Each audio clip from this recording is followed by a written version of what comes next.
આવ્યા પછી આવો સુંદર વિચાર આવ્યો, નવો વિચાર આવ્યા પછી આપણે બધા વૃંદાવનમાં અને જેણે મહિનાઓ પહેલા આયોજન કરેલું હશે એ લોકો પણ પહોંચી નથી શક્યા. રાધા રાણીની કૃપા ન હોય તો આવી ન શકાય. એ રાધા રાણીના પ્રદેશની અંદર તમને કથા સાંભળવાનો લાવો મળે, મને કથા કહેવાનો લાવો મળે અને આયોજક સમિતિના આદરણીય એવા આપણા રાજુભાઈને તમને બધાને એકઠા કરી ઘરે ઘરે જઈ નિમંત્રણ આપવાનો લાવો મળે. એના માટે તાળીઓ થાય.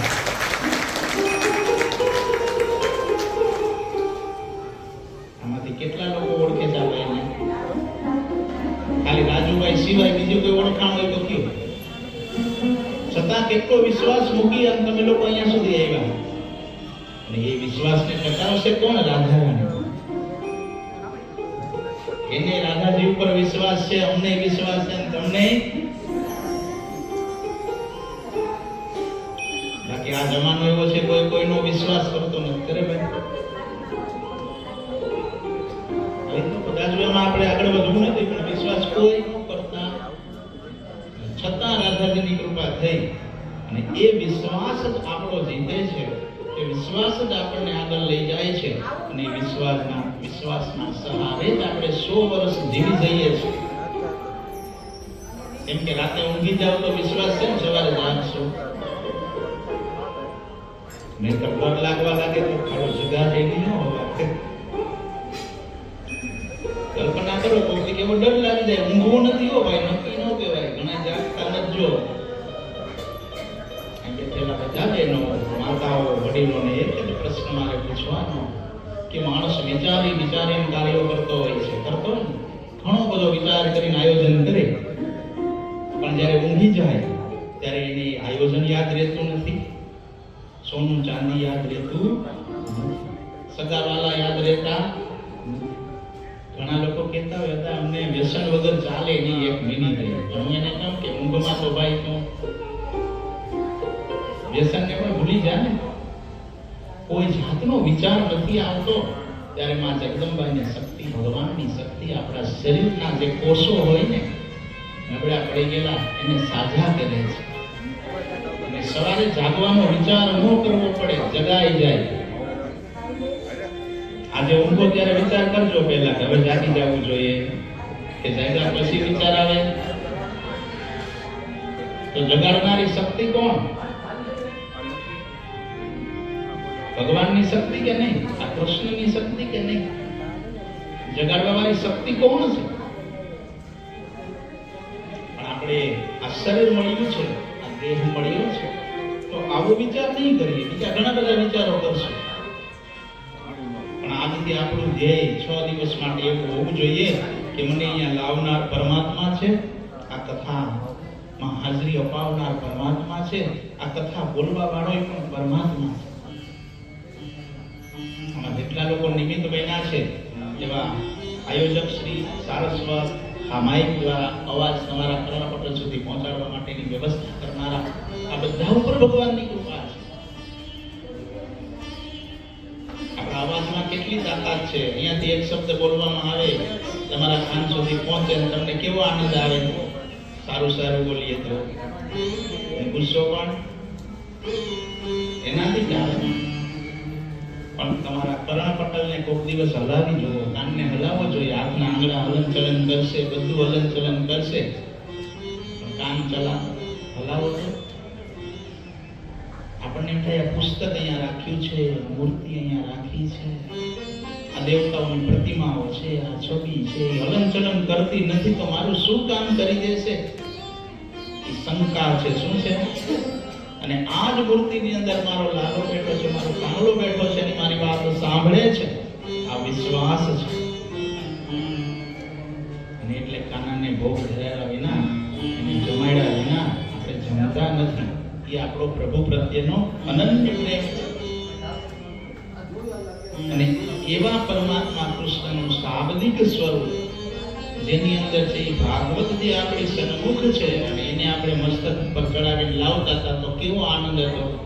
જે બહેનોએ પોથીજી મસ્તક ઉપર ધારણ કરેલા એ બધા દુઃખમાંથી મુક્ત થઈ ગયેલા છે. ભૂલી ગયા હતા ને ક્ષણવાર માટે બધું જ ભૂલી ગયા હતા. સંસારની તમામ માયામાંથી મુક્ત થઈ ગયા કે નહોતા થયા. બોલો કોણ હતો? હું ને મારો કાનો. દેહભાન ભૂલાઈ જાય અને ગોપી ભાવ પ્રગટ થાય. ગોપી ભાવ પ્રગટ કરનારી આ કથા છે. ભાગવત કોઈ સામાન્ય ગ્રંથ નથી. ભાગવત જીવન જીવતા શીખવાડે છે.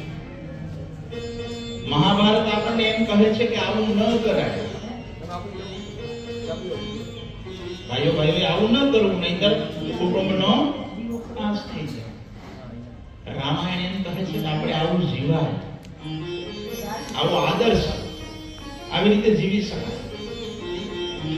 માતા પિતા પ્રત્યેની ફરજો નિભાવવાની રામાયણ શીખવાડે.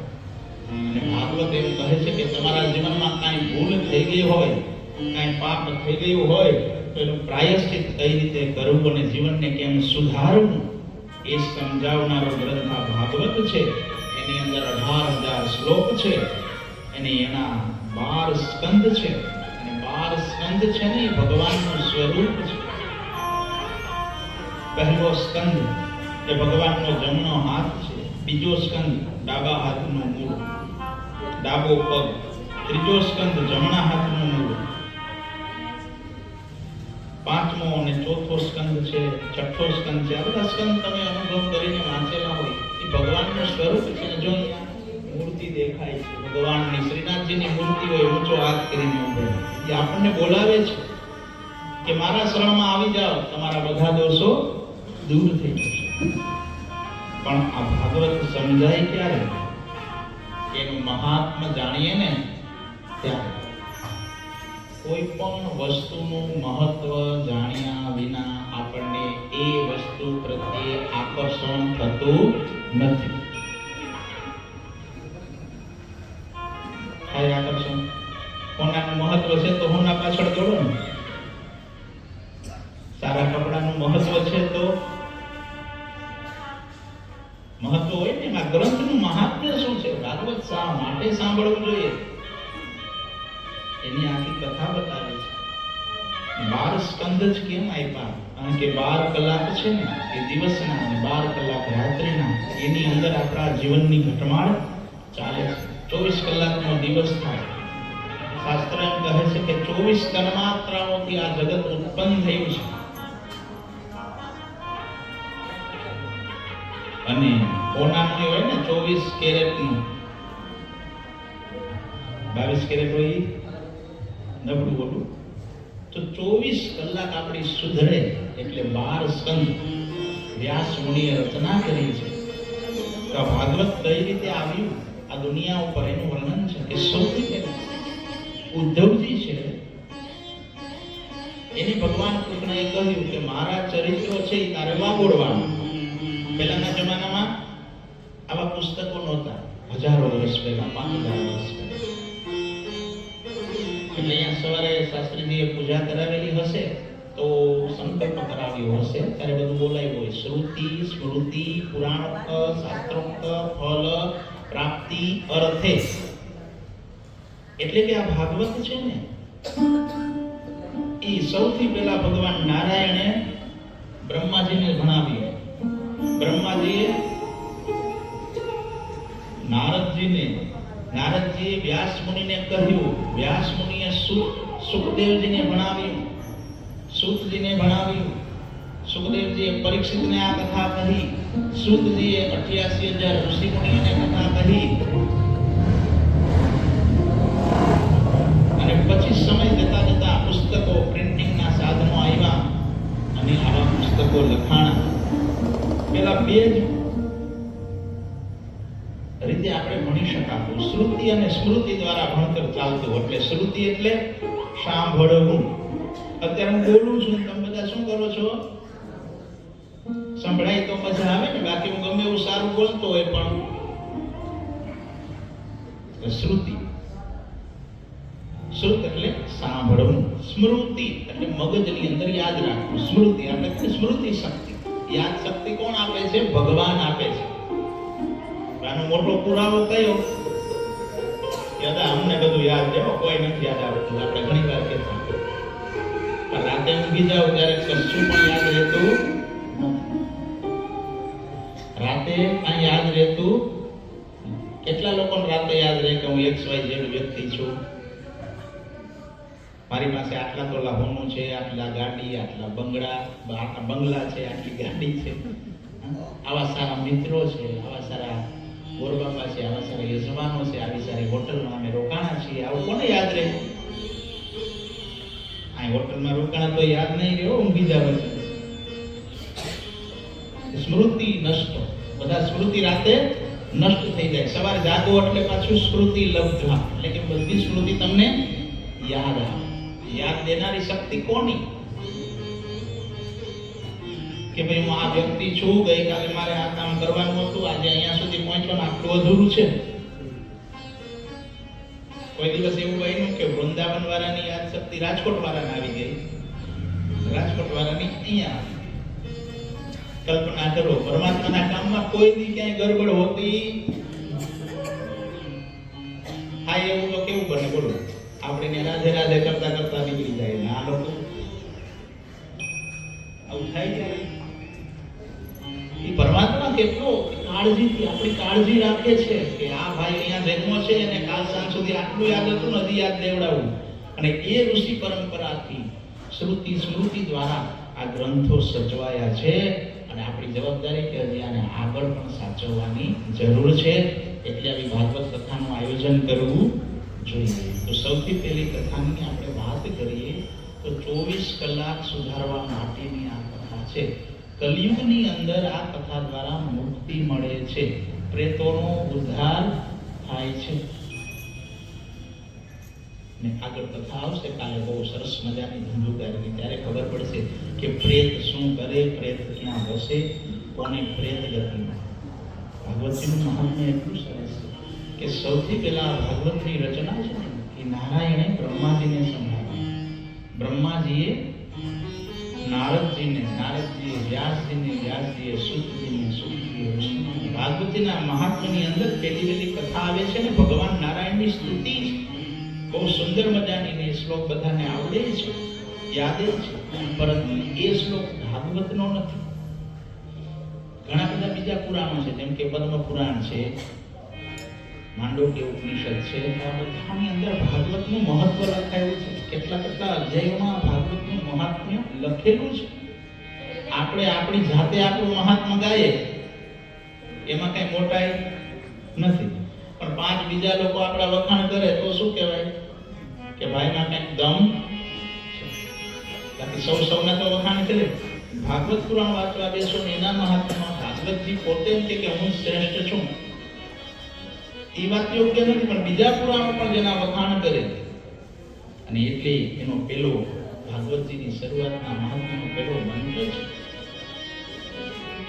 સચ્ચિદાનંદ રૂપાય વિશ્વોત્પત્યાદિ હેતવે તાપત્રય વિનાશાય શ્રી કૃષ્ણાય વયમ નમઃ. આપણે આ મંત્રની થોડી ધ્વનિનો ગુંજારો કરી અને મહાત્માની અંદર પ્રવેશ કરીએ. સચ્ચિદાનંદ રૂપાય વિશ્વોત્પત્યાદિ હેતવે. બધા બોલજો આવડતો હોય તો. સચ્ચિદાનંદ રૂપાય વિશ્વોત્પત્યાદિ હેતવે તાપત્રય વિનાશાય શ્રી કૃષ્ણાય વયમ નમઃ. તાપત્રય વિનાશાય શ્રી કૃષ્ણાય વયમ નમઃ. સચ્ચિદાનંદ રૂપાય. બોલો જોરથી.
બધા પુરાણનો સાર આ એક મંત્રની અંદર આવી જાય. ભગવાન કૃષ્ણે જેટલી લીલાઓ કરી છે ને એનો સાર પણ આની અંદર આવી જાય કે જે સત્ય છે, ચિત્ત છે અને આનંદ છે. સત્ય હંમેશા સત્ય જોઈ. કઈ રીતે? આકાશ સત્ય છે, પૃથ્વી સત્ય છે, વાયુમંડળ સત્ય છે કે નહીં? એ આપણું માને? સૂર્ય આપણું માને કે ભાઈ આ મોડો ઉગ્યો, મારે થોડું મોડું ઉઠવું છે? સૂરજ દાદા આપણું માને કે ભાઈ રાતે મોડા હોતા હતા, આજે 2 કલાક મોડું ઉગવાનું છે? કારણ કે સત્ય છે, પરમાત્માનું સત્ય છે કે આપણું ન માને. ધરતી માતા છે એની રીતે ફરે, 24 કલાકમાં ચક્ર પૂરું કરે, 365 દિવસની અંદર આખા સૂર્યમંડળનું ચક્ર પૂરું કરે. આપણું ન માને કે થોડાક રોકાઈ જાવ તો હમણાં. વાયુમંડળ જો પવન આવવું હોય તો આવે, ન આવે. આ શ્વાસોશ્વાસ આપણે જે લઈએ છીએ ને, ખરેખર તો એક વાત બહુ સરસ યાદ આવી છે. આપણે બધાએ કાયમી યાદ રાખવી જોઈએ. તમે બેઠા છો ત્યારે શું કરો છો? બોલો, શું કરો છો? મને કહો. કથા સાંભળો. કથા કોણ સાંભળે છે? હું એમ તમને સામો પ્રશ્ન કરું, કથા કોણ સાંભળે? તમે પોતપોતાનું નામ લેશો ને કે XYZ મારું નામ, હું સાંભળું. લે હતા મેં 9,500 ભર્યા, હું અહીંયા આવ્યો 9,500 ભરીને આવ્યો. એમ તમે વાત કરો કોણ સાંભળે? એટલે હું પદ આવ્યું ને, હું પદ ક્યાં સુધી? હું પદ ક્યાં સુધી? એ પ્રશ્નનો જવાબ આપો. જ્યાં સુધી આ શ્વાસની અવર જવર થાય છે ને બેનો ભાઈઓ, ત્યાં સુધી હું પદ છે. પછી તો કથા તમે સાંભળો છો એ નારાયણની કૃપાથી એક શ્વાસ અંદર જાય છે, એક શ્વાસ બહાર નીકળે છે. પરમાત્માની ચેતના દ્વારા આ શરીર સાજું નરવું રહે છે, કાનમાં સંભળાય છે, આંખેથી દેખાય છે અને કરોડરજ્જુ દુખતી નથી એટલે શાંતિથી બેસાય છે. ત્યારે આ કથા બોલો કોણ કથા સાંભળે? ઉપનિષદનો વેદનો મંત્ર છે. આ વડીલોને બધાને ખબર હશે. બ્રહ્માગ્નો બ્રહ્મ હવિ બ્રહ્મ કર્મ ગંતવ્યેન બ્રહ્મ કર્મ સમાધિના તત્સત બ્રહ્માર્પણમસ્તુ. આટલો આંકડો ખાલી અભિમાન છે કે હું બધું કરું. બાકી કરાવનારો બ્રહ્મ છે, કરનારો બ્રહ્મ છે, કરતા અકર્તા બધું ઈશ્વર જ છે. કારણ કે જો આ ગમે એવો તાકાતવાળો માણસ હોય અને એના નાકને દાબી દેવામાં આવે તો પછી ક્યાં ગયો આપણો હું? ભાઈ હું શ્વાસ લઈ લઈશ. બોલો જોઈએ,